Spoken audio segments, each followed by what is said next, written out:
ውድ ተመልካቾቼ እንኳን በደህና ወደ ዛሬው ቪዲዮ የመጣችሁ። ስሜ ተሾመ አጥሬ ይባላል። በዛሬው የቪዲዮ ትምህርታችን የእንግሊዝኛ የመጠያየቅ ወይም የመጠይቅ አረፍተ ነገር ውስጥ የምንጠቀማቸውን WH questions የሚባሉትን ለማሳየት ነው። ስለዚህ እነዚህ WH questions የሚባሉት እንደነ who, what, when, where, why, which, whose, whom, how የሚባሉትን የእንግሊዝኛ የመጠይቃዊ አረፍተ ነገር ለመስራት የምንጠቀማቸው ቃላቶች ናቸው እነዚህ።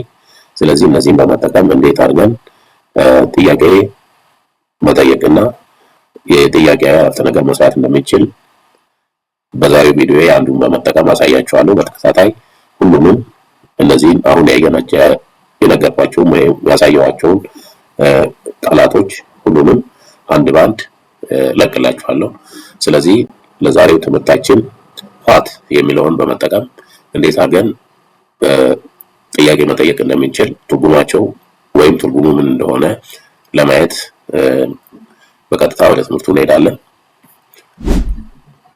WH questions what እንግዲህ whatን በመጠቀም ምንድነው የምንጠይቀው? ነገሮችን መጠየቅ እንችላለን፣ ሐሳቦችን መጠየቅ እንችላለን፣ አክሽኖችን ወይም ድርጊቶችን መጠየቅ እንችላለን፣ ኢንፎርሜሽን መረጃዎችን መጠየቅ እንችላለን። ስለዚህ በቀጥታ ወደ ትምህርቱ በምሳሌያዊ የአረፍተ ነገር አሰራር ወይም የአጠያየቅ ዘዴ ስንገባ what is your name ብለን ብንጠይቅ ስም ማን ነው በማለት ይሆናል። ስም ማን ነው? what is your name? your የሚለው ፕሮናውን your ስንል second person singular or plural ሊሆን ይችላል። second person first person singular plural የሚባሉትን በሌላ ቪዲዮ የሰራው ስላለ እዛ ላይ መመልከት ትችላላችሁ። ለአሁኑ ግን what is your name ስንል your ያንተ ስም ማን ነው? what is your name ያንቺ ስም ማን ነው? what is your name የእናንተ ስም ማን ነው ለማለት ይጠቅመናል ማለት ነው። what is your name ስም ማን ነው? what is your name ስምሽ ማን ነው? what is your name ስማችሁ ማን ነው የሚለውን ለመጠየቅ ይጠቅመናል ማለት ነው። በሁለተኛ what are you doing now አሁን ምን እየሰራህ ነው? አሁን ምን እየሰራችሁ ነው? አሁን ምን እየሰራሽ ነው ለማለት ይጠቅመናል ማለት ነው። what are you doing now አሁን ምን እየሰራሽ ነው? what are you doing now አሁን ምን እየሰራችሁ ነው? what are you doing now አሁን ምን እየሰራሽ ነው የሚለውን ለመጠየቅ ይጠቅመናል ማለት ነው። ምክንያቱም you የምንለው የፕሮናውን አይነት ለሁለተኛ አዳማጭ ጥያቄ ስንጠይቅ ስም ማን ነው፣ ቅድም ስማችሁ ማን ነው እንዳልነው ሁሉ እዚህ ላይ what are you doing now እዚህ ላይ ምን እየሰራችሁ ነው፣ ምን እየሰራ ነው፣ ምን እየሰራሽ ነው ለማለት በዚህ አይነት መልኩ እንጠይቃለን ማለት ነው። what time is the meeting የስብሰባ ሰዓት ስንት ነው?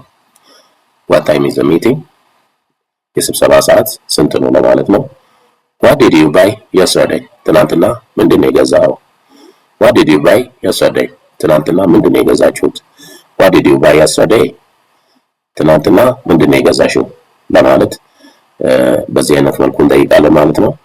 what does this word mean ይህ ቃል ምን ማለት ነው? what does this word mean does የሚለው verb to do እንደዚሁም did verb to do ነው። did የdoes ወይም የዱ past form ነው።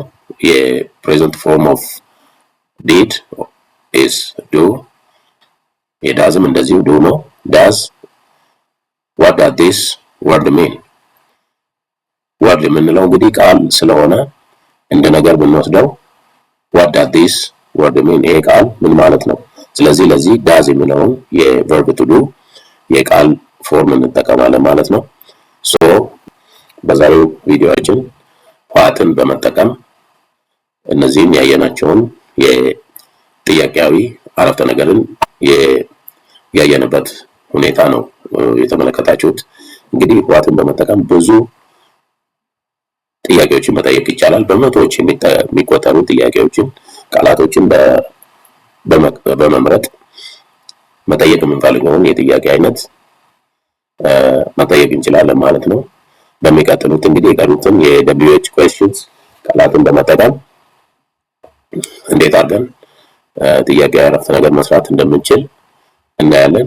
ውድ ተመልካቾቼ እንግዲህ የዛሬው ቪዲዮ ከተመቻችሁ ለጓደኞቻችሁ ሼር በማድረግ ላይክ በማድረግ ለቻናሉ አዲስ ከሆናችሁ ደግሞ ሰብስክራይብ በማድረግ ቻናሉን ደግፉ። እንዲሁም የቻናሌ ቤተሰብ እንድትሆኑ በአክብሮት ጠይቃለሁ።